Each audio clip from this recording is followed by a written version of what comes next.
ये कहानी तो ऐसी खिलाड़ी लड़कियों की है जो प्राइवेट टॉयज बेचकर अपना घर चलाती है और ये प्राइवेट टॉयज बेच कर ये देश की सबसे अमीर औरतें बन जाती है। पर क्या हो जब इनकी फैमिली को पता चले कि ये टॉयज बेचती है, तो ये हम आज की इस मूवी में देखने वाले हैं। कहानी की शुरुआत एक खूबसूरत औरत से होती है जिसका नाम वीना था। वीना एक शादीशुदा और कामकाजी औरत थी। उसके घर में वो हर चीज थी जिसके सपने हर औरत देखती थी। वीना की एक 6 साल की बेटी हायू थी और वीना के पति का नाम सॉन्ग था। वीना का ज्यादातर ध्यान काम पर रहता था, जिस वजह से वो अपने परिवार को ज्यादा टाइम नहीं दे पाती थी। वीना के पड़ोस वाले अपार्टमेंट में एक गर्म जवान लड़की रहती थी और उस लड़की का नाम नियो था। वीना को अक्सर नियो लिफ्ट में मिलती थी और दोनों के बीच कोई बात नहीं होती थी। नियो खुले विचारों वाली लड़की थी, जिस कारण वो वीना को बिल्कुल भी अच्छी नहीं लगती थी। अब चलते हैं वीना के ऑफिस में। वीना एक बड़ी सी टॉय कंपनी में काम करती थी जो सिर्फ और सिर्फ बच्चों के लिए टॉयज बनाती थी। वीना इस कंपनी में मार्केटिंग का काम संभालती थी और उसके काम से कंपनी बहुत खुश थी। वीना का पति सॉन्ग एक यूनिवर्सिटी में प्रोफेसर था। न तो वो अपने काम से खुश था और न ही उसके स्टूडेंट्स उसके पढ़ाने के तरीके से। दूसरी तरफ वीना अपना ज्यादा से ज्यादा समय ऑफिस में बिताती थी और उसके काम से खुश होकर उसका बॉस उसे प्रमोशन देने का फैसला करता है। वो वीना को बताता है कि कल कंपनी की मीटिंग होगी और मीटिंग के बाद तुम्हें प्रमोट कर दिया जाएगा। अपनी प्रमोशन की बात सुनकर वीना बहुत खुश होती है क्योंकि वो कई सालों से इसके लिए मेहनत कर रही थी। वैसे वीना और सॉन्ग के बीच कुछ भी ठीक नहीं चल रहा था। सॉन्ग वीना के पास जाने की जितनी भी कोशिश करता था, वीना उससे उतना ही दूर हो जाती थी। सॉन्ग को वीना का प्यार नहीं मिल पा रहा था, जिसके कारण वो उदास रहने लगता है। अगले दिन वीना और उसकी बेटी हायू साथ साथ घर से निकलती है। वीना अपने ऑफिस जाने वाली थी और हायू अपने स्कूल जा रही थी। इस बार वीना को फिर से लिफ्ट में नियो मिलती है और उसकी खूबसूरती देखकर वो अंदर ही अंदर चल जाती है। लिफ्ट से बाहर आकर वो जल्दी जल्दी गार्ड से अपना पार्सल लेती है और फिर सीधा अपने ऑफिस में आती है।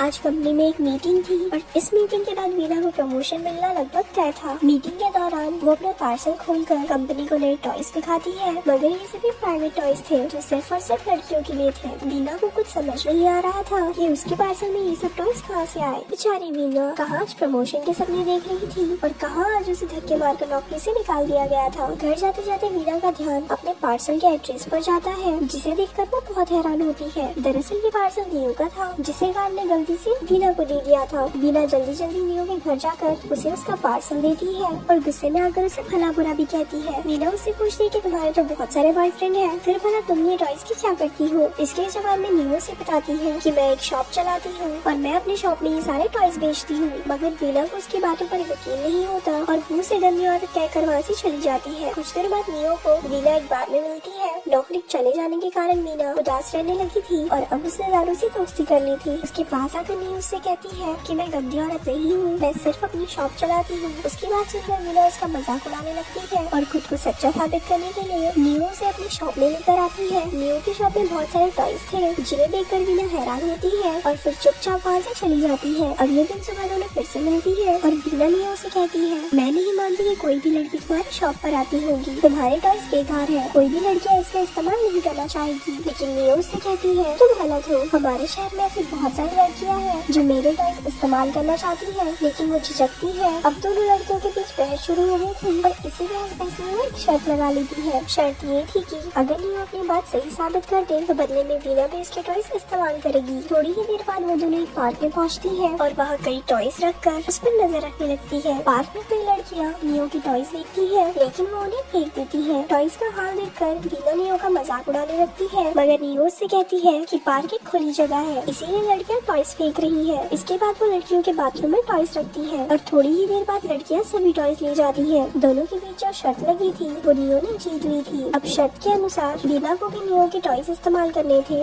वीना का पति कुछ दिनों के लिए घर के बाहर गया हुआ था, इसीलिए वो रात को टॉय का इस्तेमाल करती है और उसे वो बहुत पसंद आता है। दरअसल पहले काम के बोझ के कारण वीना के पास इतना समय नहीं होता था कि वो अपने पति के प्यार को सुख पा सके, इसीलिए उसे नियो के टॉयज पसंद आते हैं। कुछ दिनों बाद वीना को पता चलता है कि नियो की शॉप बंद करने वाली है। नियो के टॉयज तो लड़कियां इस्तेमाल करना चाहती थी, लेकिन वो टॉयज खरीदने में झिझक रही थी। इसी वजह से नियो की शॉप घाटे में चल रही थी और वो समय पे शॉप का किराया भी नहीं दे पा रही थी। पूरी बात जानने के बाद वीना उसकी मदद करने का फैसला करती है। वीना कंपनी में पहले मार्केटिंग का काम करती थी और अब वो वही काम नियो के टॉयज प्रमोट करने के लिए करना चाहती थी। अगले ही दिन वो दोनों घर घर जाकर अपने टॉयज की मार्केटिंग करने लगती है। शुरू में उन्हें ना का सामना करना पड़ता है, लेकिन फिर जल्द ही कई लड़कियां उनसे टॉयज खरीदने लग जाती हैं। देखते ही देखते वीना और नियो काफी टॉयज बेच देती है, जिनसे उन्हें बहुत फायदा होता है। इसी बीच वीना का पति सॉन्ग भी अपने घर लौट आया था, जो किसी किसी काम के सिलसिले में बाहर गया हुआ था। सॉन्ग कई दिनों के बाद घर लौटा था और वो वीना का बदला हुआ रूप देखकर बहुत खुश था। वीना उसे ये तो बता देती है कि उसे कंपनी में नौकरी से निकाल दिया, लेकिन वो उसे ये नहीं बताती कि आजकल वो नियो के प्राइवेट टॉयज बेच रही है। अब वीना अपने पति को पूरा समय देती थी और वो पूरी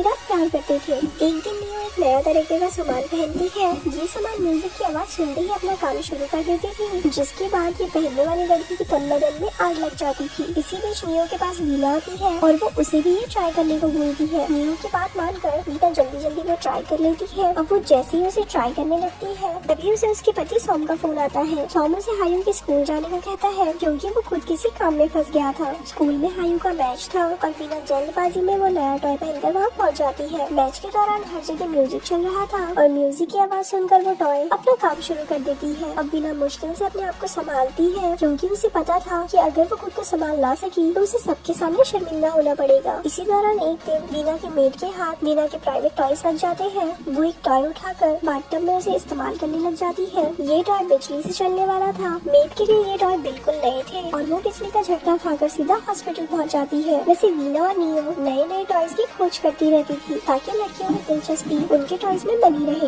एक दिन वीना एक औरत को कमर पे बांधने वाला एक टॉय दिखाती है, मगर उस औरत को वो टॉय बिल्कुल भी अच्छा नहीं लगता और वो वीना को धक्के मारकर घर से बाहर निकाल देती है। कुछ महीनों बाद वीना और नियो एक नए टॉय की खोज करती है। वो अपना नया टॉय बड़े लेवल पर लॉन्च करना चाहती थी और इसके लिए वो एक मॉल में एक प्रोग्राम करती है। इसी दौरान सॉन्ग भी मॉल में आ जाता है और उसे वीना के नए काम के बारे में पता चल जाता है। अपनी बीवी को प्राइवेट टॉयज की मार्केटिंग करते देख उसे बहुत दुख होता है और वो उसे सारे रिश्ते नाते तोड़ देता है। 3 महीनों बाद वीना और नियो ने टॉयज बेच कर बहुत नाम कमा लिया था। वीना अब एक नए घर में अकेले रहने लगी थी और हायू कभी कभी उसे मिलने आया करती थी। सॉन्ग ने अभी भी वीना को माफ नहीं किया था। वो तो बस हायू की खुशी के लिए उसे वीना से मिलवाने ले आया करता था। उसने हायू को अपने साथ ही रखा था क्योंकि वो नहीं चाहता था कि हायू को वीना के नए काम के बारे में पता चले। एक दिन सॉन्ग वीना को बताता है कि मैं और हायू कल दूसरे शहर जा रहे हैं। वीना सॉन्ग को रोकना तो चाहती थी, लेकिन उसे पता था कि सॉन्ग उसकी बात नहीं मानेगा। अगले दिन सॉन्ग और हायू दूसरे शहर जाने की तैयारी शुरू कर देते हैं,